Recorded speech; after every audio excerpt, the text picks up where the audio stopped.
ఓం గంగణపతే నమ ఐం సరస్వత్యై నమ గాయత్రీ పరంబికాయ నమ దుర్గాయ నమ క్రీం క్రీం మహాకాళికాయ నమ ఓం నమ శివాయ శివాయ గురవే నమ యా దేవీ సర్వభూతేషు మాతృరూపేణ సంస్థితా నమస్తస్యై నమస్తస్యై నమస్తస్యై నమో నమః క్లీం కృష్ణాయ గోవిందాయ గోపీచన్నవల్లభాయ శ్రీకృష్ణ పరబ్రహ్మణే నమో నమః శ్రీరామ జయ జయ రామ రామాయ హరి మర్కటాయ శ్రీరామదూతాయ నమో నమః దుర్గాయ నమో నమః క్రీం మహాకాళికాయ నమ ధ్రాం దత్తాత్రేయాయ.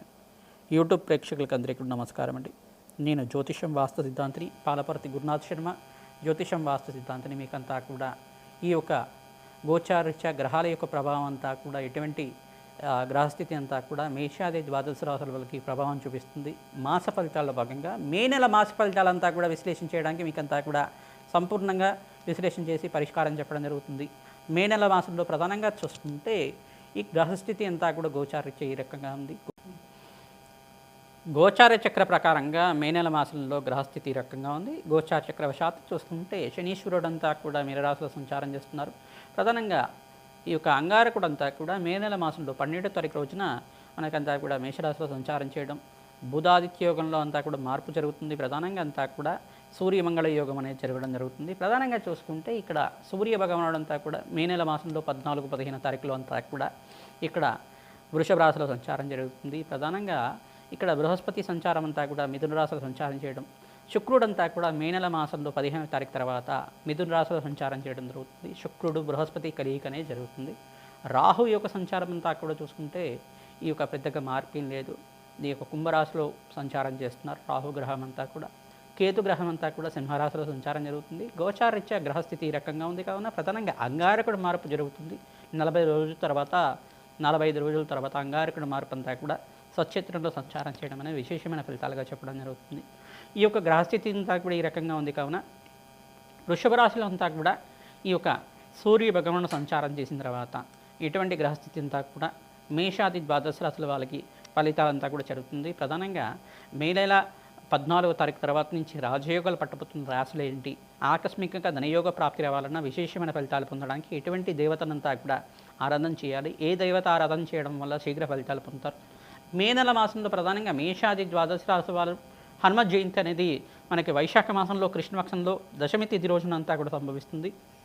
మే 12వ తారీఖు రావడం చాలా విశేషంగా చెప్పడం జరుగుతుంది.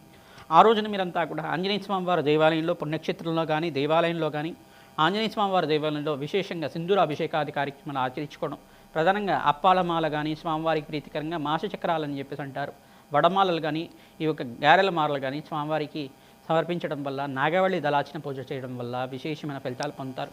గ్రహస్థితి ఎవరి జాతకంలో కనుక అర్ధాష్టమ శని, అష్టమ శని, చతుర్థ శని అంతా కూడా అష్టమ శని అంతా కూడా ప్రభావం అనేది చూపిస్తుందో ఈ గోచార చక్ర ప్రకారంగా ఆ శనీశ్వర గ్రహదోష నివారణార్థం ఆంజనేయ స్వామి వారి ఆరాధన చేయడం వల్ల శీఘ్ర ఫలితాలు పొందుతారని చెప్పేసి విశ్లేషణ చేయడం జరుగుతుంది. ఆంజనేయ స్వామి వారికి విశేషంగా పసుపు రంగు పూలతోటి ఆరాధన చేయడం వల్ల అఖండమైన రాజయోగ ప్రాప్తి కలుగుతుంది, ధనధాన్యాది సమృద్ధి కలుగుతుంది, సకల గ్రహదోష నివారణ అవడానికి ఆస్కారం ఉంటుంది. ప్రతినిత్యం కూడా మన్యసూక్త పారాయణం చేయించడం తద్వారా రాజయోగ ప్రాప్తి రావడానికి ఆస్కారం ఉంటుంది. ప్రధానంగా చూసుకుంటే హనుమతారతంలో భాగంగా సుందరాకాండ పారాయణం చేయించడం ఆంజనేయ స్వామి వారికి చాలా ప్రీతికరమైంది కావున ఎవరైతే కనుక శ్రీరామ జపాన్ని ఆచరిస్తూ సుందరాకాండాన్ని అంతా కూడా పారాయణం చేయిస్తూ ఉంటారు అఖండమైన రాజయోగ ప్రాప్తి రావడానికి ఈ మాసంలో అంతా కూడా ఈ యొక్క సూర్యగ్రహం అంతా కూడా మార్పు చెందిన తర్వాత రవిగ్రహం మార్పు చెందిన తర్వాత విశేషమైన ఫలితాలు పొందడానికి ఆస్కారం ఉంటుంది. ధనధాన్యాది సమృద్ధి కలగడానికి విశేషంగా జాతకరీత్యా ఉన్న గ్రహదోషాలు నివారణ చేసుకోవడానికి ప్రయత్నించండి. గోచార చక్రంలో మీకంతా కూడా చూసుకుంటే కాలసర్ప యోగంలో గ్రహస్థితి అంతా కూడా స్తంభంలో ఉంది, కాలసర్ప దోషంలో అంతా కూడా స్తంభంలో ఉంది కావున స్వల్పంగా మిశ్రమైన ఫలితాలు రావడానికి ఆస్కారం ఉంటుంది. శ్రమతో కూడిన సంపాదన పెరుగుతుంది. ప్రధానంగా చూసుకుంటే ఇక్కడ అంగారకుడు శనీశ్వరుడు కలిగి జరిగింది కాబట్టి స్వల్పంగా మనస్పర్ధలు రావడం కానీ చిన్న చిన్న చికాకులు జరగడం కానీ ఈ గ్రహస్థితి అంతా కూడా మారిన తర్వాత మీకు అంతా కూడా మనశ్శాంతమైన జీవితం కలగడానికి కానీ ఆస్కారం ఉంటుంది. మాట పట్టింపు అనేది పెరగడం కానీ జరుగుతూ ఉంటుంది. ప్రధానంగా చూసుకుంటే కోప ఆవేశాలకు అంతా కూడా స్థానం ఇవ్వడానికి అవకాశం ఉంటుంది. ఇతరులతో మాట పట్టింపు మాట వివాదం పెరగడం కానీ చిన్న మాటకంతా కూడా మనస్పర్ధలు రావడం కానీ ఇట్లాంటివి జరుగుతూ ఉంటాయి. దీని నుంచి బయటపడడానికి ప్రయత్నించడం కూడా సుబ్రహ్మణ్య స్వామి వారి ఆరాధన చేయడం, ప్రధానంగా దానిమ పళ్ళని బ్రాహ్మణత్వం దానం చేయడం వల్ల విశేషమైన ఫలితాలు పొందుతారని చెప్పేసి మేషాది ద్వాదశ రాశుల వాళ్ళకి ఈ యొక్క మే నెల మాసంలో ఎటువంటి గ్రహస్థితి అంతా కూడా పిలుస్తుంది, ఏ రోజుల్లో ఏ పరిష్కారం ఆచరించాలి సంపూర్ణంగా విశ్లేషణ చేసుకొని ఏ దానాది కార్యక్రమాలు ఆచరించాలి, ఏ దేవతను అంతా కూడా పూజిస్తే కనుక విశేషమైన పుణ్య ఫలితాలు పొందుతారు. ప్రధానంగా ఏ గ్రహానికంతా కూడా శాంతి పూజలు ఆచరించాలి, ఏ గ్రహస్థితి అంతా కూడా మీకు అనుకూలతగా ఉంది, అనుకూలంగా లేదు అనేది విశ్లేషణ చేసి మీకు పరిష్కారం చెప్పడం జరుగుతుంది. వీడియో అంతా కూడా చూడండి, సంపూర్ణంగా మీకు విశ్లేషణ చేసి పరిష్కారం చెప్తాం. ఈ పరిష్కారాన్ని ఆచరిస్తే కనుక ఖచ్చితంగా మీకు ఆకస్మికంగా ధనయోగ ప్రాప్తి రావడానికి ఆస్కారం ఉంటుంది. శ్రీమాత్రే నమః.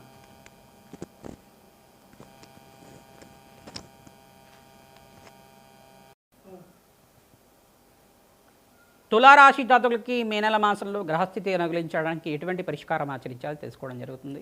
మే నెల మాసంలో 15వ తారీఖు రోజున శుక్రుడు అంతా కూడా మిథున రాశిలో సంచారం చేయడం, ప్రధానంగా శుక్రుడు బృహస్పతి కలియికంతా కూడా జరగడం అనేది రాజ్యయోగ ప్రాప్తికి సంకేతంగా చెప్పడం జరుగుతుంది.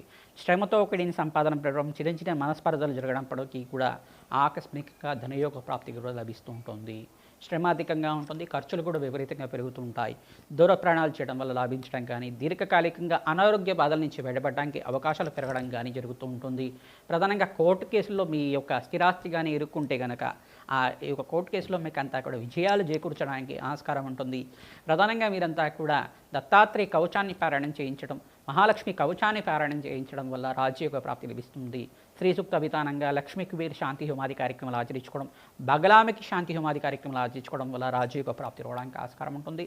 దాన హోమాది కార్యక్రమంలో భాగంగా శుక్రుడికి, బుధుడికి, శుక్రుడికి, అంగారకుడికి, శనీశ్వరుడికి, రాహుగ్రహానికి అంతా కూడా జపము హోమాది కార్యక్రమాలు ఆచరించుకోవడం వల్ల జాతకరీత్యా గోచారరీత్యా కూడా ఇక్కడ కాలసర్ప యోగంలో స్తంభంలో అంతా కూడా ఉంది కావున కాలసర్ప దోష నివారణార్థం మీరంతా కూడా గోచారరీత్యా గ్రహస్థితి స్తంభంలో ఉంది.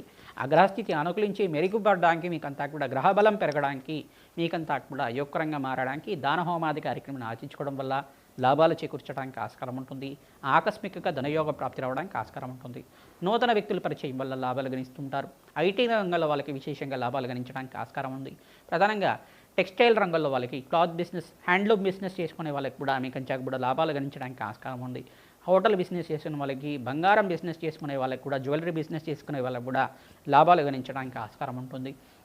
ప్రధానంగా స్టాక్ ఎక్స్చేంజ్ చేసుకునే వాళ్ళు, స్టాక్ బ్రోకరింగ్ కానీ, ఫైనాన్షియల్ ఇన్వెస్ట్మెంట్ చేసుకునే వాళ్ళకి కూడా లాభాలు గణించడానికి మంచి శుభమైన కాలంగా చెప్పడం జరుగుతుంది.